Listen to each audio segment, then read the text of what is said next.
Hello, today I'm going to be going over how to install and use my soft outline shader. Like normal, this video is probably going to be pretty dense, so I should have chapters in the description if you want to jump around. To start, I'm going to be talking about how to install the shader, and then how to tailor the shader such that you avoid a lot of the artifacts that can show up with certain model topology. I'm going to be using the Quest version of the Rusk model by Motto for today's example, mainly because it's a simple one mesh, one material model that can let me show off the shader really easily. But all of these ideas and topics apply to models with multiple materials and multiple meshes. To start, let's talk about applying the shader to your model. So there are three main ways to do this. Each has its upsides and downsides. However, there's one that I think is the best overall, which we'll cover as the last one.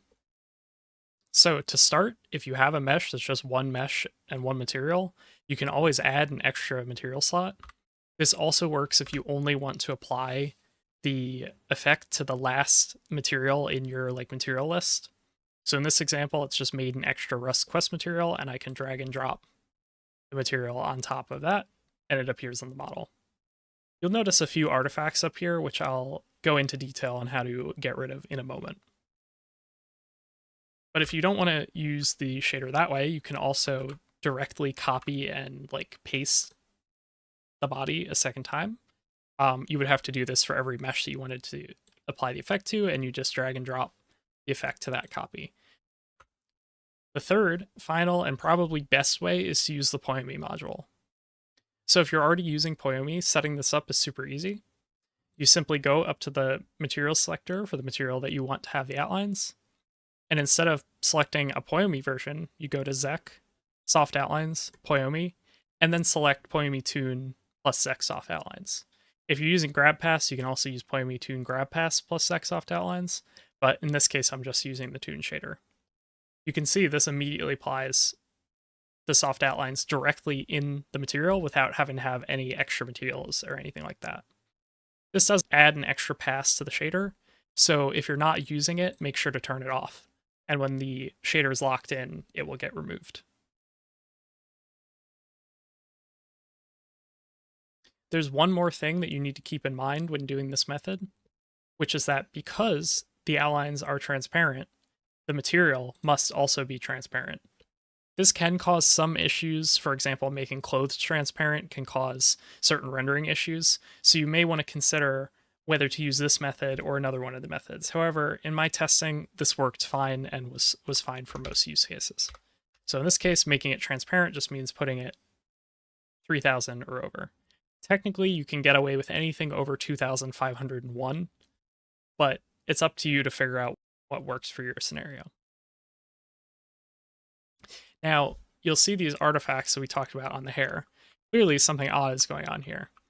This is because the Rusk hair is made up of a lot of sharp edges and sharp normals. Sharp edges and sharp normals don't always play nice with the soft outline shader because it relies on having smooth normals to make a smooth outline. Luckily, there are tools that come with Poemi that can let us bake a set of soft normals into the model's vertex colors that can later be used in the shader. To do this, you come to the Poi tab at the top of your screen, outline vertex color baker, and it should pop up this menu. From that point, you simply drag and drop your model into this avatar drag and drop from scene slot. Click select all, or individually select the materials that you plan to use the soft outline on, and click generate and test. It's very important at this point that you also click save. If you don't click save, there will be no saved version of this vertex color baked model. And so when you upload, your model will just disappear. At this point, we have a copy of the mesh called Rust Quest Vertex Color Baked, and we can disable the original version of the avatar. Now you'll notice this didn't immediately fix the artifacts. This is because the material itself needs to be able to work with normal normals or vertex color normals. So there's a checkbox up at the top here that lets you select the vertex color normals. You can see that this mostly smoothed out the hair, although there are still some little artifacts that are somewhat unavoidable with a solution like this. In most cases, you'll be seeing the shader from about this far away, and it's almost impossible to tell that there are any artifacts at all. Now, you'll notice that the outline appears on top of the face and that this looks a little weird. One of the easiest ways that we can avoid having this effect is to use stencils. The shader comes built in with a stencil setting identical to the one in Poiomi. Now, if you want to get more into stencils and learn how to understand these and what each is doing, I recommend checking out the Poiomi article that covers stencils. It's a great resource and talks about exactly how this works, even to the point that we're doing right now, where we want to put outlines behind our model. But for now, I'm just going to give you the settings that you want to plug into this stencil section and the stencil section above to get the effect that we want. So you should choose any number that you want. I'll be using 45 here. The only thing is that this number has to be consistent between where we enter it. So for the reference value, I'm going to be using 45. We then want to keep, and most importantly, we want this to be not equal. Now you'll notice that this has already fixed the model here. This is simply because I have already done this so many times and pre-prepared it on the material itself. For the stencil settings on the base material that renders your avatar, you just come to the rendering section on Poiomi. It should be right above the Zekk soft outlines. Expand stencil, and if you have outlines, also the outline stencil. Set this number to the same number that you used before in both sections. And then you want the stencil pass op to be replace, keep, always. Replace, keep, always. You'll notice that if this is something different, for example, if I set these both to keep, this reappears. We want this to be replaced. This tells the shader to replace the outlines with the model when both render in the same place. And as you can see, this causes some nice smooth outlines to appear. Before continuing, I wanted to mention that while I plan to go over a lot of the settings here, if you find it a bit too confusing or you just don't feel like editing those settings, there are also a bunch of pre-made example materials, and there will likely be more by the time I release this that you can just use straight out of the box. So I wanted to show you quickly how to do that. So in this case, I'm going to put the example materials on the sphere so that we can see them. These are a few examples. And we're going to take this first one. So the way that you do this is you can come up here to the top little 3 dots under Soft Outline Zekk, and there's a copy button here. You can click copy, and then if you come to your avatar, select the materials that you want to use this on. You see it says Soft Outline Zekk. You can just click paste, and it'll paste them in. Keep in mind, you will have to, if you're using vertex color normals, enable that, and you'll also have to set up your stencils again if the stencils are different. So the example materials will use 45. Yeah, that's how you use the example materials. So now we're going to talk about some of the other settings that the shader comes with. There are a lot of settings, and covering each and every one would take a while, so I encourage you to experiment. I'm just going to cover the main ones that might be missed or might be especially confusing. So one important thing to note is the outline thickness.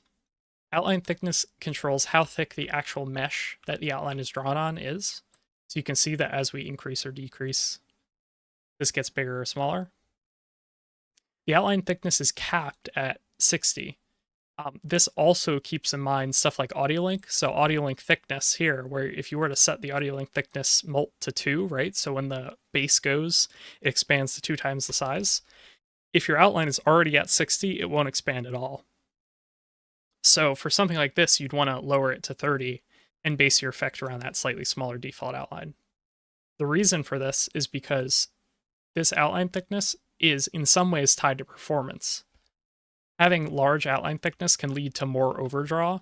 You can see here that as these get denser and denser, that means that there's more planes, more mesh stacked up, and less means there's less. So you want to minimize the amount of overdraw that you have, which means using the smallest outline thickness mode. If you needed to overwrite this, for example, get a much larger outline thickness for whatever reason, there is a max outline size and a limit break thing here where you can increase the outline size, let's say to 1,000, and limit break it past that point. But honestly, I would recommend never touching these and keeping it within 60 outline thickness if you want the effect to be performant.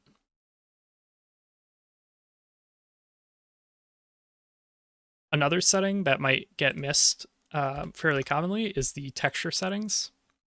So each texture has a similar match of settings. However, there are two that are unique. Or there's one that's unique to color texture and two UV modes that are unique to color texture as well. So if we go back to the shaded mode and we put in something like a rainbow, that one, you'll see that this is using camera facing UVs. This means that there's a UV that faces the camera. We can actually see this better if we use a texture like this. You can see that it rotates to face the camera. There's also, under texture UV mode, a distance gradient mode. This quite literally does a gradient out from the center and samples a single line of pixels along the texture. It's best used with something like a rainbow gradient or another gradient to get some distance-based effects.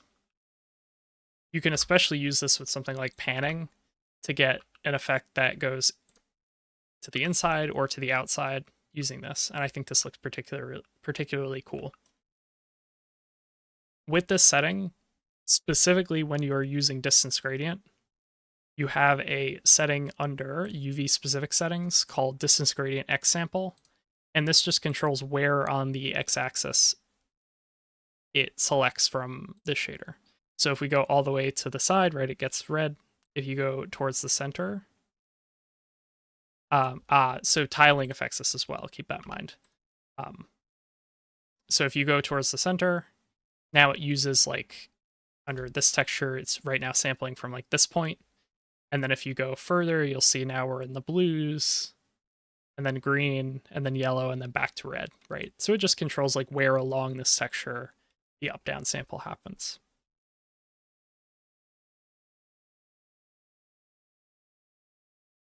Another setting that might get overlooked that is really cool is the colorize grayscale texture setting. This lets you take a texture, like a noise texture, that is black and white, and it makes the areas that are black one color and the areas that are white another color. For now, I'm going to turn off panning and set this back to camera facing UVs. Make this red, make this blue, and increase the intensity a bit. Turn this on. This lets you get like cool two-tone effects. I use this a ton when testing, and it creates some really cool, neat effects. There's also the mask texture. So by default, the mask texture is set up to use object UVs. Object UVs are the literal UVs of your object, right? The same thing that you would use to apply like a normal texture. This means that when you apply a mask, you could, for example, make a mask that makes all of the hair not have an outline by just making the hair black in the mask. You can also use a noise here to do some cool effects, especially with panning. However, personally, if I'm using a noise, I'm going to use camera-facing UVs similar to the color texture,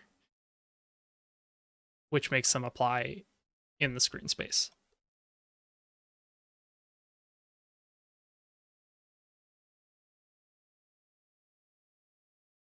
The outline thickness texture controls the actual thickness of the outline. Just like the mask texture, it starts defaulting to object UVs, so you could do something like make the thickness of the mesh around the hair 0. This is actually probably the better way to do masking. However, I wanted to include both because they both have some different uses as well. If you use something like a noise, you can see that in object UVs, it does the same thing, except instead of, let's go to shaded, you can see it does the same thing as the mask, except it literally makes the mesh smaller. Again, used with panning, this can create some like interesting effects, especially with camera facing UVs. Okay, move all these. The billboard center mode lets you control where the camera facing UV's center is. So it normally is at your object root, but you could move it up, for example, towards your chest. I do this sometimes. I would recommend just playing around with this once you have all your textures in place. Colors are self-explanatory.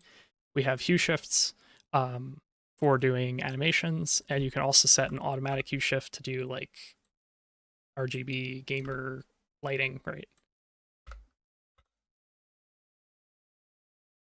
Edge refinement controls how the edge is rendered. So right now it's like really bright and far out there, but if I wanted, let's say, a super thin line, I might turn down the attenuation a bunch. These are like the settings that I found sort of let me have the most control, not necessarily the most intuitive settings. So I would play with it until you understand how each setting works and what each setting does. Trying to explain them would be a task. So I would recommend just playing around with them. I will explain the offset and the min value. Offset lets you literally offset the gradient. So it makes the start of the gradient here, right? And anything past that point is negative. So it can let you do a soft glow where you move the gradient in, or a really hard edge where you move the gradient out. Min value is like the minimum value that this can be. So you'll see right here that this is like 0.001, right? And if I increase this, the minimum value goes down, and so it moves. The minimum value goes up, sorry, and so it moves everything out. A higher value means more transparent in this case, which is sort of counterintuitive.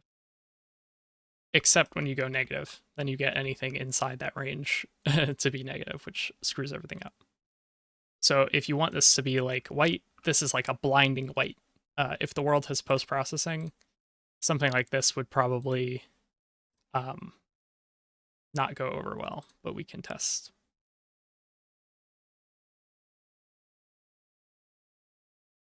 Seems like that bloom isn't applied. Yeah, like clearly you don't want this, right? So it's recommended to keep the minimum at least 0.1, 0.001. Honestly, it could go higher. One thing to note is that that's only because the edge offset is so far out. If this was 0, then like that wouldn't be as big of a problem, right? But you want to keep this at like some small number to prevent these little fireflies that show up. You see if I point it at 0.001, fireflies start to go away. The bigger the number is. 0.01 seems to eliminate them entirely, even with this high bloom value. Let's turn off the post-processing again. And look at more settings. So the advanced settings are settings that like didn't fit in other places and or have odd effects that you might want to avoid or you like conflict with something. Pivot fin in space quite literally pivots the fins. So right now all the fins only, as we saw before, are like adjacent to how you look at the mesh, right? Pivot fins in space literally pivots them in different directions, right? So in this case, I believe I'm pivoting them forward and back. Yep, so this pivots them all like forward. Or sorry, to the side. And then this one pivots them up and down, right? So this is best used, in my opinion, to do something like a fire effect. You might want to pivot them all up, and you can see that in the shaded mode, this causes it to only appear on top. And then you could do something like maybe a what's here, what's here. So you might run this way. Get this, and then sort up. And it's panning negative. So like, for example, a quick, dirty fire, you can make this look a lot better. But something like that would be an example of what to use them for. Let me go back to what we had before. Okay. So this pivot can happen in world space, right? Which means that, for example, if I pivot them up and I rotate the model, they still face up, right? Or it can happen in object space, which means they face up relative to the object, not the world. So let's undo that again. The next setting is pivot fin along camera direction. So this one is super hard to show off because it looks indistinguishable. In fact, it looks like the outline's just shrinking when I enable it. But what it's actually doing is it's pivoting the fin towards or away from the camera. So you can sort of get a feel for that. Obviously, when you rotate the camera, it's like still pivoted, so it it's hard to actually see it. But this can help eliminate some little imperfections here and there. The solid color setting just makes everything a solid color. This is good for debugging, or if you want just like a solid outline, put on solid color and like turn this down. Although you might be better off just using a normal outline shader for that. Invert gradient actually inverts the whole gradient. This can let you do effects, some advanced effects, where you get like a drop shadow, for example. I might make a video that covers how to use this to do drop shadow at some point. But for now, I think I won't necessarily cover that. So next, let's get into the audio link settings. By default, audio link is disabled. Enable it by just clicking this. And let's get an audio link prefab in the scene. So let's go into play mode. Got my audio link in the scene. And we should see it start to effects. So for now, I'm going to disable color and thickness, and we'll talk about these one by one. So the audio link history is the histogram out from the center of the mesh. There's two modes, main modes, off on beat and on beat. Off on beat looks better in my opinion. It means that it'll be on by default. And then when the bass sounds, it'll disable it. On beat is the other one, where it's off by default and then on when the bass goes off. Personally, I prefer off on beat because it stays on longer and it looks a little bit better to me. Audio link history surface, there's distance and mask texture. So you can actually use the mask texture up here to do audio link history. So for example, if I select this and make sure that this is in camera facing UVs, and let's turn this up to like 10, and then use this as mask texture. You can see that it uses this texture. Let's increase the edge so we can see it a bit better.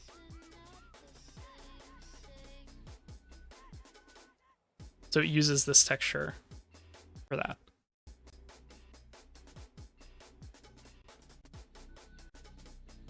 This can do some really cool effects depending on how you set it up.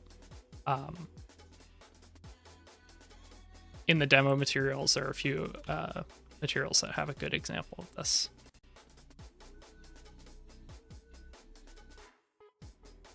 Or you can just continue with distance. This texture. It's down a bit. It's down a bit.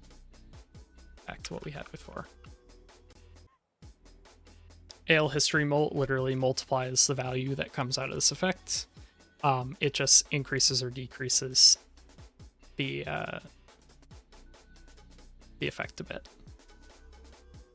See that 1, it's like kind of subtle, and at 10, it's like really on or off. Personally, I like 10. So moving on to color, there are a few main like big settings here. Of course, the band. Color mode here, by default, it's use set colors, which means it uses these colors. So if I set this to blue, or sorry, red, and then this to blue, you'll see that as the bass goes, it changes from red to blue. The smoothness, the higher the value, the less smooth. Low value is like super smooth, right? High value is less smooth. You can also use base colors, which will use the colors from up here, including if you use the colorized grayscale texture, it'll use that for this color 1. AL theme colors use the theme colors supplied by AudioLink. If we get this started again. you can see that it's using the colors supplied by AudioLink. Personally, I think that it's best to either put these both to the same one and just use like this, or to put them, put one to like a set color and the other to this. Otherwise it gets a little like jittery. Okay. Obviously these also have hue shifts and hue shift speed. A color molt for when you're using AudioLink, if you have like bloom, right, this is as bright as they'll get, but you can turn up the color molt and they'll get brighter. Just be careful about that with bloom. And then color change molt, you can sort of bias it to one color or another. So if we use set colors and I change this like 2, you'll see it's much more likely to be blue than red.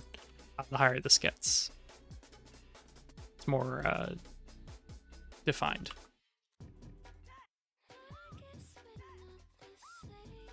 Then we have the thickness. So this literally does what you'd expect. When the base goes, it makes it thicker.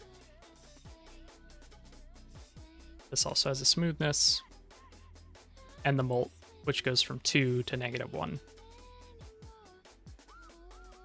Keep in mind that when you change that, it's limited by like this thickness slider, so yeah. So I think that's everything that I wanted to cover in the shader. There's obviously a lot of settings. I highly encourage just like playing around with them, seeing what each one does, and experimenting. If you run into any trouble or are confused with anything, feel free to join my Discord.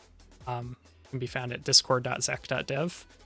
Make a ticket, send your license key, and I'd be more than happy to help you with any issues or questions that you have. But yeah, thank you for watching. Hope you enjoy the shader.